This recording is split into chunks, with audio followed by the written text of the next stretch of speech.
আমার ভাই কবরে, আমার ভাই কবরে,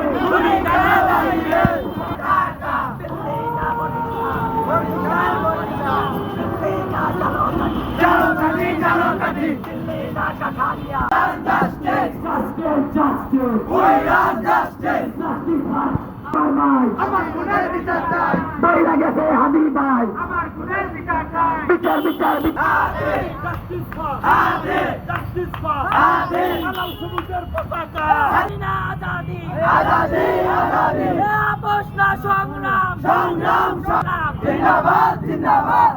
আমরা সরকারকে বলতে চাই, আপনারা যদি আপনাদের এই সমাজটার এই বিচারের দাবিতে, আমরা দেখেছি তার পরিবারের অনেক সদস্য দিন রাত রাস্তায় মিছিল সংগ্রাম করে।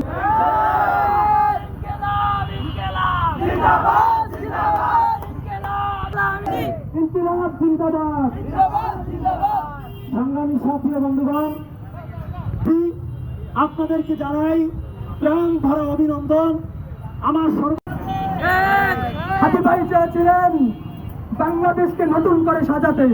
তিনি এমন এক তরুণ ছিলেন যেই তরুণ বাংলাদেশের সকলের জন্য আইডল হয়ে থাকবে।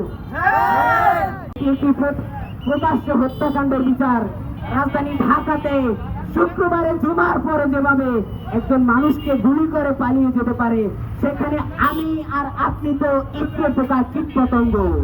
আমরা দেখেছি ওসমান হাদি হত্যার পরে এখন পর্যন্ত কোনগুলো হত্যাকাণ্ডের বিচার হয়নি।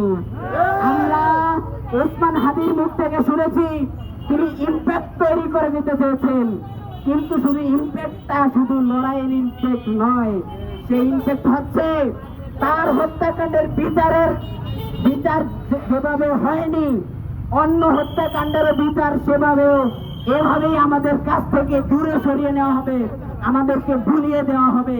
এটাও একটা ইম্প্যাক্ট। না হওয়া পর্যন্ত আমরা রাজপথ ছাড়বো না, ছাড়বো না, ছাড়বো না। এদেশের প্রতিটা ছাত্রের রক্তের বিনিময়ে, এদেশের 24-এর রক্তের বিনিময়ে আমরা একটা নতুন বাংলাদেশ পেয়েছি। সেই বাংলাদেশকে ভারতের দাবিদারি করতে দেওয়া হবে না, সেই বাংলাদেশকে দিল্লির দাবিদারি করতে দেওয়া হবে না। এই ছাত্র জনতা, এখন তো আপনারা সবেমাত্র এসএসসি মেট্রিক পরীক্ষা দিয়েছেন, আপনারাই আগামীর ওসমান হাদি।